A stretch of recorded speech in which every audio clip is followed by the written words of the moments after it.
Welcome to the Be Happy Now show. Flex your soul connection muscle and be your inner guide to fulfillment and purpose. I'm Claudia-Sam. If you know that you're here for a bigger reason, this is the place to be. Together, we ditch the self-care guilt and quit the go with less fear and more trust. Tune in to living life in alignment with your full potential. The Be Happy Now show starts now.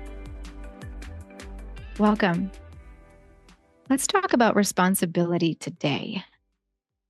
I'm really inspired to share this with you because I've been hearing some women in my community feeling like there's a lot of weight on their shoulders, like they're carrying responsibility of the joy in their family, their responsibility of the tasks that they get to do at work, the responsibility of the goal that they want to reach, the responsibility of showing up for themselves, the responsibility of what to do when plans change, the responsibility to actually know what to do, the responsibility of being at choice about whether they're listening to the intuition or they're not. It seems like there's a lot of responsibility that feels like a weight instead of feeling like it's an upliftment to be responsible for yourself and for your success.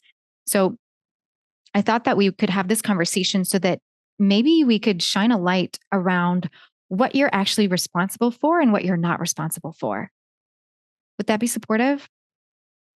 To me, in my coaching relationship, for example, with my clients, I am at stand for their higher self.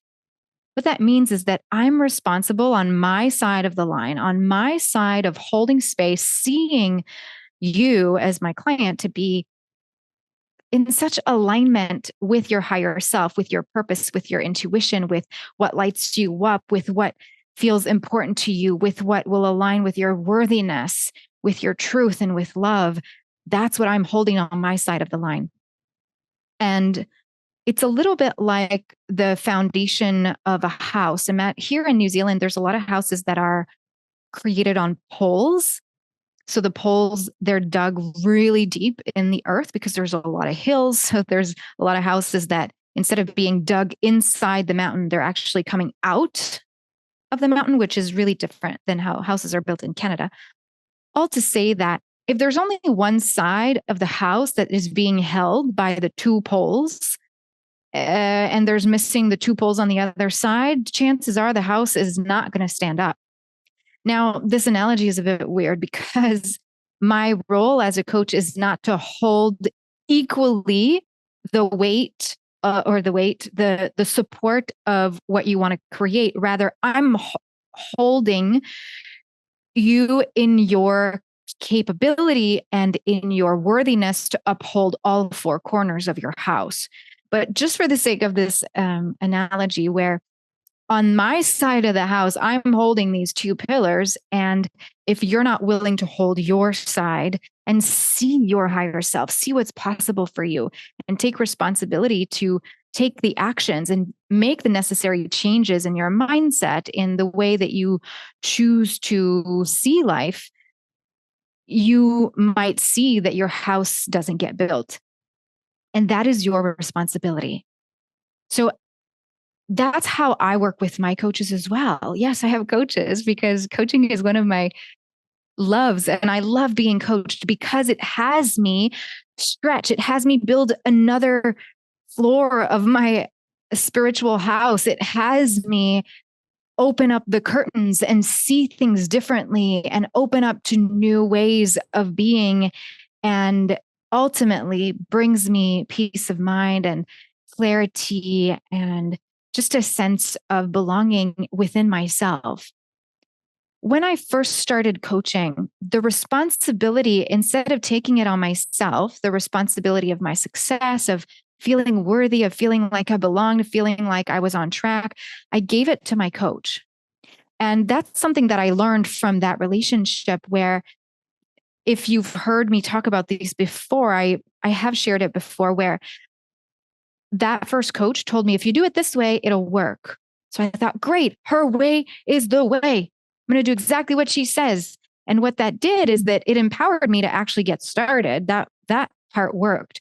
The part of getting results, though, it was almost like I was giving herself my power and I was giving her that role to bring me to the success. Whereas actually, what's really empowering now in my coaching relationships is that with my coaches, is that they're not responsible for my success. They can coach me, stretch me, help me open the blinds. But if I don't pull on the string to open the blinds, I won't see them. They could take me to the window.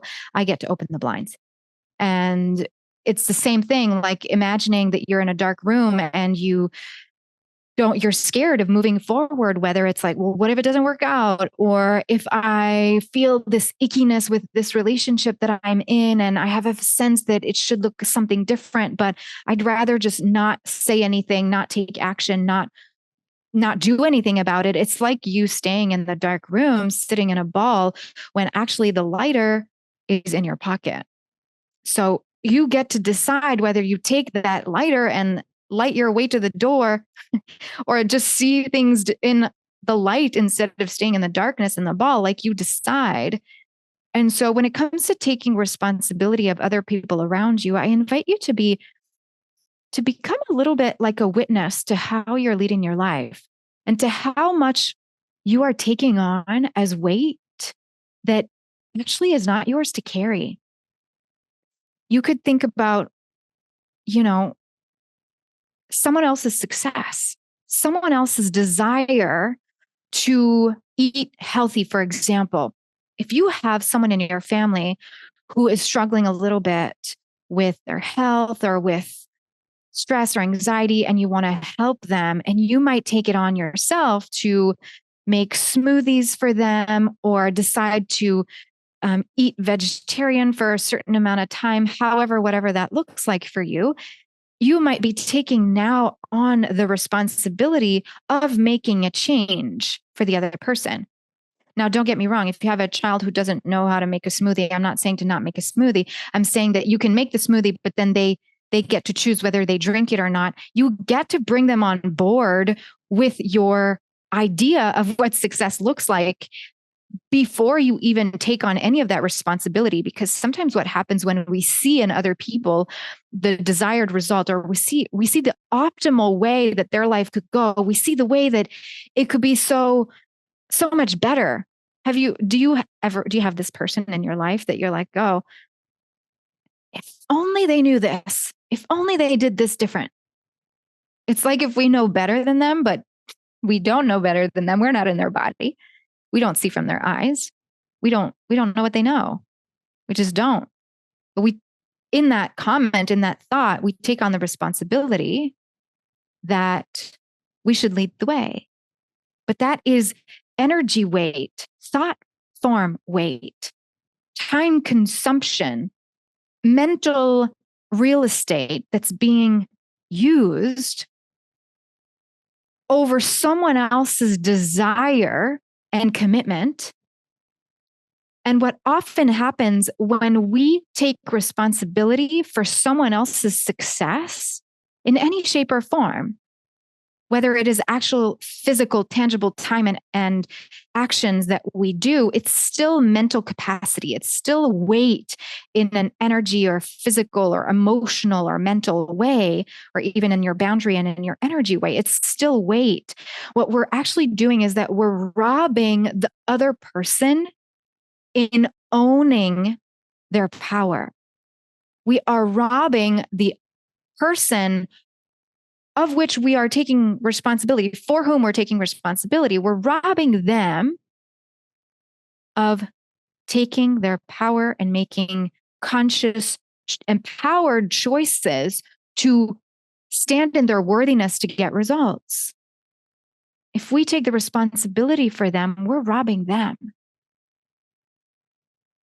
So my job as a coach would not be to hold all the four posts of your house, because then I'm robbing you of feeling into what works for you, how you want it to stand, what angle you want to look at. So my coaching question for you at this point is, where in your life do you think that you are taking on more than what you get to carry? Where in your life do you feel like you're taking on the responsibility of someone else's success? Just tune into that for a moment.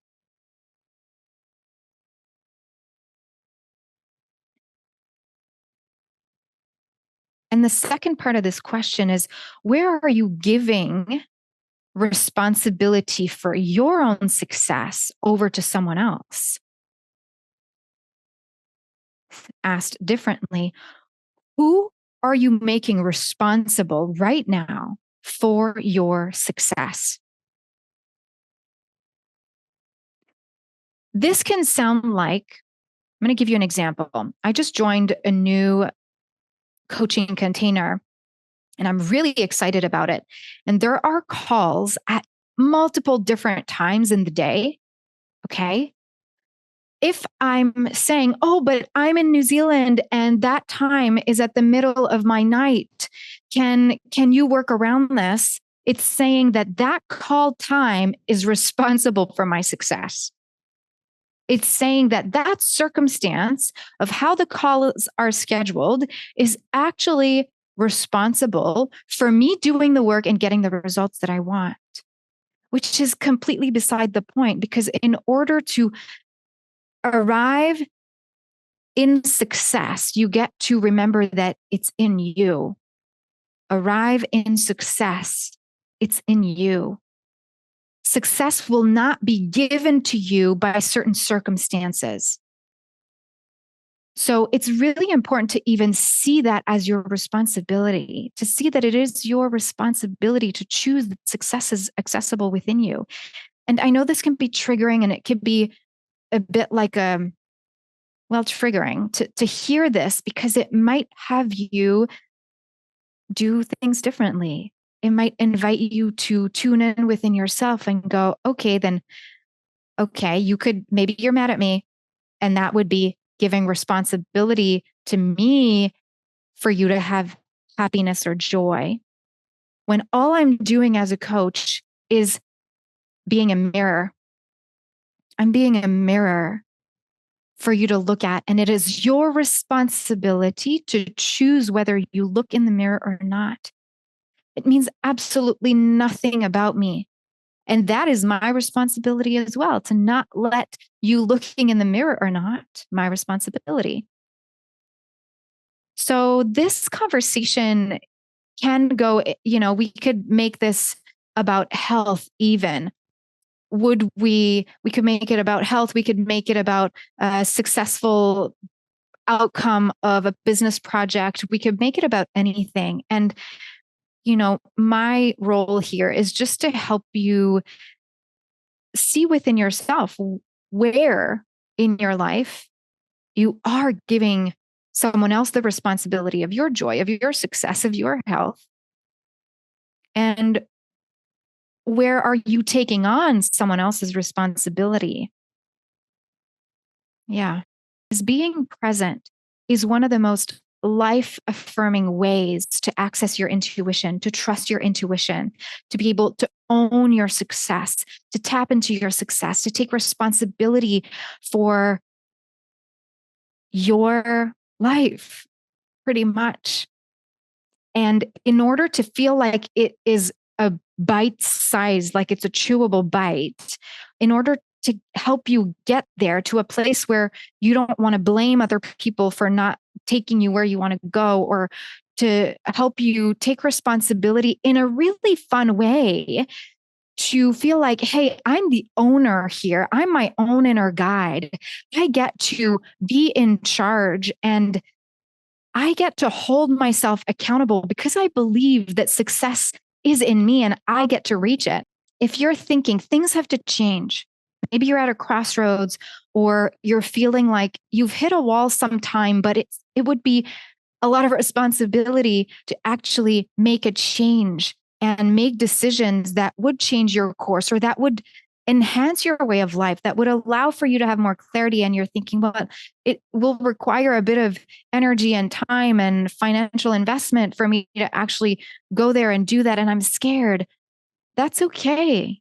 You're allowed to be scared because the unknown, nobody really knows what's in the unknown. And just on the other side of this discomfort, just on the other side of taking the first step to leap, is so much abundance and holding of your wholeness, worthiness, success, abundance. That's where it is. When we stay small, we put on a lot of weight and we blame a lot of people and we stay in that dark room. Whereas you get to decide if that's how you want to live. Because if you want to change something in your life, but you're not willing to move through the little bit of discomfort, to take responsibility back, to own parts of your power that you may have been given away to circumstances, to other people who need to take on the role of, here's how you need to do it, when actually, no, you get to own that for yourself, then you might not see results if you're not willing to get coached and be stretched and see things differently. Yeah.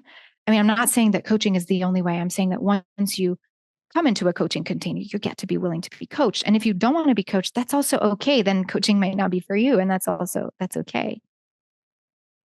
Yeah. All to say that there is a little bit of responsibility that you get to take, commitment towards yourself, when you realize that you are so worthy, that when you get to presence yourself on all these 5 layers of yourself, like that physical body, the mental space that you are holding, maybe with worry and anxiety, with what if, with blame, with shame, with judgment, whatever, with joy, with happiness, we get to be with that. We get to presence what that is so that you can decide whether that is serving you or not, and how you can actually exponentially be in control and responsible with what is taking up so much real estate in your mind. So I'm just naming 2 layers of the self. And the third one is the emotions, and how much you're reacting from an emotional point of view, and how much your emotions are a place that help you be a stepping stone for growth, or how much they're diminishing your light and keeping you tight and scared and small. And when we are present with our human self on these 3 layers of the body, the mind, and the emotions, we get to find our power again. We get to own our life and be at cause for our results. Thanks for being here. Yeah. Okay. Have a beautiful day. And let's make taking back what you're responsible for a fun game of like, oh, oops, sorry, I left a sock there. Or, oh, oops, it can be kind of a game of, oh, right, let me take it back. Because there is so much power in having responsibility. You can actually make results happen because you take your responsibility instead of just dumping it onto someone else. Okay, love, thanks for being here. Bye. You've been listening to the Be Happy Now show with me, Claudia-Sam. Flex your soul connection muscle and be your inner guide to fulfillment and purpose. You are worthy of being you and of connecting to what stops you from living the life you are meant to live. Access more soul connection coaching at ClaudiaSamCoaching.com.